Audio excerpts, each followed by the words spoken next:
নমস্কাৰ প্ৰিয় দৰ্শকসকল চাবলৈ আৰম্ভ কৰিছে আসাম লাইভ 7 আৰু ষ্টুডিঅ'ত মই বিকাশ অসমৰ স্বৰ্ণোজ্জ্বল ইতিহাসক অধিক প্ৰাণৱন্ত অধিক সমৃদ্ধ কৰি তোলাৰ দিশত ধাৱমান আজি অসমৰ মুখ্যমন্ত্ৰী ডক্টৰ হিমন্ত বিশ্ব শৰ্মা অসমৰ পিতৃপুৰুষ স্বৰ্গদেউ চাওলুং চুকাফাৰ মৈদামত নিৰ্মাণ কৰা হ'ব এক বৃহৎ প্ৰকল্প 500 বিঘা মাটি খামৰি নিৰ্মাণ কৰা হ'ব এই প্ৰকল্প যাৰ বাবে আজি টাই আহোম উন্নয়ন পৰিষদে ধন্যবাদ জ্ঞাপন কৰিছে মুখ্যমন্ত্ৰীক কিন্তু তাৰ বিপৰীতে গৌৰৱ গগৈ খুৰধাৰ সমালোচনা কৰে ময়ূৰ বৰগোহাঁয়ে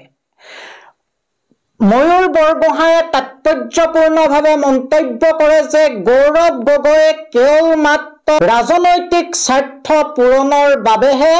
আহোমৰ আবেগক ব্যৱহাৰ কৰিলে তাৰ বিপৰীতে কিন্তু এক ঐতিহাসিক সিদ্ধান্ত লোৱাৰ দিশত ধাৱমান হৈছে অসমৰ মুখ্যমন্ত্ৰী ডক্টৰ হিমন্ত বিশ্ব শৰ্মা চাওঁ আহক আমাৰ এই বিশেষ সংবাদ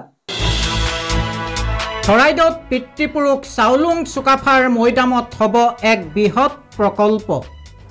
500 বিঘা ভূমি খামৰি হ'ব এই প্ৰকল্প মুখ্যমন্ত্ৰী ডক্টৰ হিমন্ত বিশ্ব শৰ্মাক ধন্যবাদ জ্ঞাপন টাই আহোম উন্নয়ন পৰিষদৰ সাংসদ গৌৰৱ গগৈৰ বিৰুদ্ধে ক্ষোভ প্ৰকাশ কৰিলে টাই আহোম উন্নয়ন পৰিষদে মৈদাম বেদখলমুক্ত কৰাৰ বাবে গৌৰৱ গগৈয়ে গ্ৰহণ নকৰিলে কোনো পদক্ষেপ কেৱল মাত্ৰ নিৰ্বাচনী বৈতৰণি পাৰ হ'বলৈ আহোমৰ আবেগক লৈ হেতালি খেলিলে বুলি এক তাৎপৰ্যপূৰ্ণ মন্তব্য কৰিছে ময়ূৰ বৰগোহাঁই অসমীয়া জাতিৰ পিতৃপুৰুষ চাওলুং চুকাফাৰ মৈদামত হ'ব এক বৃহৎ প্ৰকল্প মুখ্যমন্ত্ৰী ডক্টৰ হিমন্ত বিশ্ব শৰ্মা নেতৃত্বাধীন চৰকাৰে চুকাফাৰ মৈদামত বৃহৎ প্ৰকল্প স্থাপনেৰে আহোমৰ প্ৰাচীন কীৰ্তিচিহ্নসমূহ পুনৰুদ্ধাৰৰ ব্যৱস্থা কৰিছে এই মন্তব্য টাই আহোম উন্নয়ন পৰিষদৰ অধ্যক্ষ ময়ূৰ বৰগোহাঁই ৰাজনীতিৰ ঊৰ্ধত থাকি যেতিয়া এটা ভাল কাম হয় যে মহান কাম হয় তেতিয়া সঁচাকৈ খুব আনন্দিত আমি অসমৰ ৰাইজ হয় আৰু আজিও এক তেনে এক দিন কিয়নো যি আমি জেগাত থিয় হৈ আছোঁ এইটো হৈছে প্ৰথমজন অসমীয়া আমাৰ জাতিৰ পিতৃপুৰুষ চাওলুং চুকাফাৰ মৈদাম আৰু এই মৈদামটো আপোনালোকে দেখিছেই যে আজি বেদখলৰ কবলত আছে আৰু তাৰ লগতে ওচৰতে সেইফালে আপোনাৰ পিছফালে দিছে লাংকুই দৌল আছে লাংকুই দেওহাল আছে এইবিলাকৰ বহু মাটি ইতিমধ্যে বেদখল হৈ আছে আৰু এই গোটেই বিষয়টো যেতিয়া আমি অসমৰ মাননীয় মুখ্যমন্ত্ৰী মহোদয়ক আমি অৱগত কৰিছিলোঁ তেতিয়া তেওঁক আমি কৈছিলোঁ যে চাওলুং চুকাফাৰ মৈদামটো বেদখল হৈ আছে তেতিয়া তেওঁ কিন্তু আচৰিত হৈছিলে তেওঁ এইকাৰণেই আচৰিত হৈছিলে যে প্ৰথমজন অসমীয়া আমাৰ পিতৃপুৰুষ জাতিৰ পিতৃপুৰুষজনৰ মৈদামটো জানো বেদখল হৈ থাকিব পাৰে আৰু তেওঁক যেতিয়া আমি গোটেই বিষয়টো আমি উপস্থাপন কৰিছিলোঁ যে মৈদামটো এনেকুৱা ধৰণে আছে কেইবাটাও ওচৰতে আমাৰ ফেমিলি আছে তেওঁলোকে আৰু বাগান খুলি থোৱা আছে গতিকে এই ধৰণে মৈদামটো বেদখল হৈ আছে গতিকে তেওঁ গোটেই বিষয়বস্তুটো সেই সময়ত তাৎক্ষণিকভাৱে